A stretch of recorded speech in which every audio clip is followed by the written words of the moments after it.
మా శుభాభినందనలు. మా విద్యార్థులందరికీ మా ఆఫీసులు చిన్న పొడుపుగా చెప్పుకున్నారు. ఇంట్లో మొగ్గలా ఉంటుంది, వీధిలో పూలా ఉంటుంది. పూలా గొడుగు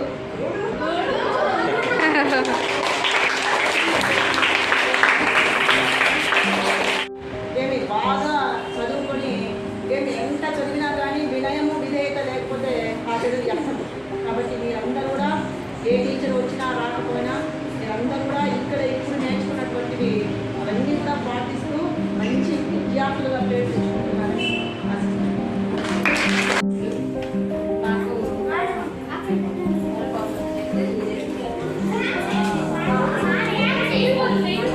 మీ జరుపు సారే నీతి వాక్యం అనేది ఎదిగే కొద్దీ ఒదిగి ఉండవాలి. అది ఎవరికైనా వర్తిస్తుంది.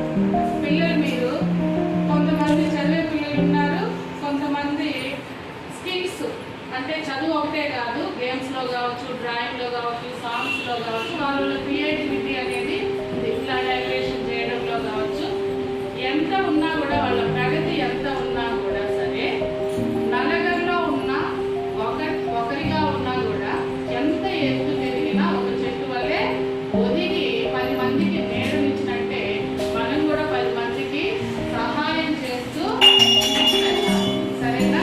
Thank you. ఈ క్లాస్ సంబంధించి నాకు ఇష్టమైన క్లాస్ అన్ని క్లాసులతో కంపేర్ చేస్తే ఈ క్లాస్ చాలా ఇష్టం. టీచర్ లేనప్పుడు టీచర్లో కన్నా అరుస్తారు కానీ టీచర్ లేనప్పుడు చాలా ఉపయోగంగా ఉంటారు. ఈ క్లాస్లో సమస్య ఒకటే, క్లాస్ స్కూల్కే సరిగ్గా రాదు కొంతమంది, అందరూ కాదు. అది మార్చుకోవడం, మీకు ఏదైనా చెప్పించాలన్నా మిమ్మల్ని డెవలప్ చేయాలన్నా మీరు స్కూల్కి వస్తేనే కదా సాధ్యం అవుతుంది. కాబట్టి ఎవరైతే ఎక్కువగా ఆబ్సెంట్ అవ్వరు అంటారో వాళ్ళు దాన్ని కంట్రోల్ చేయండి. నెక్స్ట్ ఇయర్ అయినా స్కూల్కి కరెక్ట్గా అటెండ్ అవ్వండి. తెలుసు మీకు ఎవరో కూడా మీకే తెలుసు. కాబట్టి అదొక్కటే ఈ క్లాస్లో నా కంప్లైంట్, అదొక్కటే. అది కొంచెం రెక్టిఫై చేసుకోండి, సరేనా?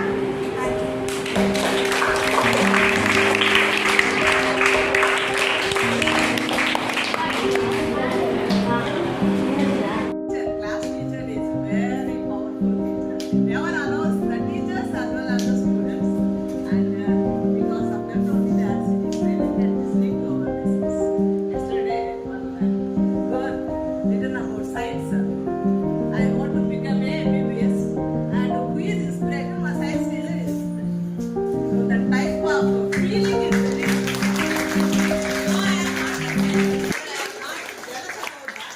I feel happy because they are selecting one teacher as inspiration. All must select one teacher, not only in this class, from any teachers from the school. Then you can become a good student. పిల్లలందరికీ నా ఆశీస్సులు. 2 years అయినా సౌండ్లో రాకపోయినా కృషి పెట్టుకొని మరీ తీశారు. నా అభిమానానికి నా సంతోషం. నాకు సరే, నాకు వచ్చిన టాస్క్ వచ్చి తల్లిదండ్రులు గురించారు. మీ తల్లిదండ్రులు ఒకసారి మీరు స్కూల్కి వచ్చే ముందు మీ తల్లిదండ్రులు గుర్తుపెట్టుకుంటారు. మా కోసం చదవాలి, వాళ్ళ కోసం చదివిస్తారు. ఒకసారి మనం వచ్చేటప్పుడు మన తల్లిదండ్రులు ఎలా ఉండాలి? మీ తల్లిదండ్రులు ఎంతో కొంత ఎట్లో ఒకట సంపాదిస్తున్నారు. సంపాదించిన అమౌంట్ని వాళ్ళు మీ మీద పెడుతున్నారు. సంపాదించిన డబ్బంతా వాళ్ళ దగ్గర ఉంది. వాళ్ళ దగ్గర ఉన్నా కానీ వాళ్ళు ఎలాగైనా ఖర్చు పెట్టుకోవచ్చు. కానీ ఖర్చు పెట్టడం మీకు తెలుసు. అది వాళ్ళకున్న డ్రెస్సులు కన్నా ఎక్కువ డ్రెస్సులు మీకున్నాయి. తెల్లారైతే మీ అమ్మ వచ్చేటప్పుడు ఎలా ఉంటారు? మీ అంత అందంగా తయారవుతారా? తయారవ్వచ్చు కదా? అవచ్చా లేదా? తయారవుతున్నారు. లేదు, మిమ్మల్ని బాగా తయారు చేస్తున్నారు. ఇప్పుడు మీ నాన్న మీ అమ్మ ఎవరో సంపాదిస్తున్నారు కదా, 1000 రూపాయలే సంపాదిస్తున్నారు. ఆ 1000 రూపాయల వాళ్ళ కొనుక్కొని తినచ్చు కదా, మీరు అడిగేదాన్ని లేదు కదా. వాళ్ళ సంపాదన వాళ్ళే ఖర్చు పెట్టుకోవచ్చు, కానీ ఖర్చు పెట్టుకోవడం లేదు. మీ మీద ఖర్చు పెడుతున్నారు. మీకు మంచి గుడ్లు తీస్తున్నారు. వాళ్ళ ఎన్ని ఉంటాయి కావాలి లెక్కేసుకోండి ఈరోజు మీ అమ్మ మీ నాన్నకి ఎన్ని ఉన్నాయి డ్రెస్సులు మీకు ఎన్ని ఉన్నాయి డ్రెస్సులు వాళ్ళు కొనుక్కోవచ్చు కదా కొనుక్కోలేదు మీకు ఎందుకు పెడుతున్నారు నలుగురిలో మా పాప బాగుండాలి అనేది వాళ్ళ వర్షం నలుగురిలో బాగుండాలంటే ఎప్పుడు చదువులో కూడా బాగుండాలని స్కూల్కి పంపిస్తున్నారు చదువులో కూడా నలుగురిలోకి మా అమ్మాయి బాగా చదవాలి ఇప్పుడు మేడం చెప్పారు కదా తల్లిదండ్రులు అదే చెప్తాను నేను కూడా ఈ జోక్సులు ఇవన్నీ గుర్తు మనకి ఫస్ట్ మేడం ఏం చెప్పారు తల్లి తండ్రి మీరులో మీకు ఎట్లుందంటే మీ క్లాస్లో లైక్ 50% స్టూడెంట్స్ బాగా డిసిప్లైన్గా ఉంటారు ఆ రిమైనింగ్ 50% ఏంటంటే చదువుతారో చదవరని కాదు ప్యాసివ్గా ఉండిపోతారు అంటే ఈ ప్రపంచంతో మాకేం సంబంధం లేదు మేము ఏదో వచ్చామో కూర్చున్నాము వెళ్ళిపోతాము మాట్లాడినా మాట్లాడరు మీరు మాట్లాడండి పక్కన వాళ్ళతో మాట్లాడితేనే కదా మనలో ఉండే స్కిల్ కూడా బయటపడుతుంది లేదంటే మనం చెప్పలేదనుకోండి పక్కన వాళ్ళకి ఎలా తెలుస్తుంది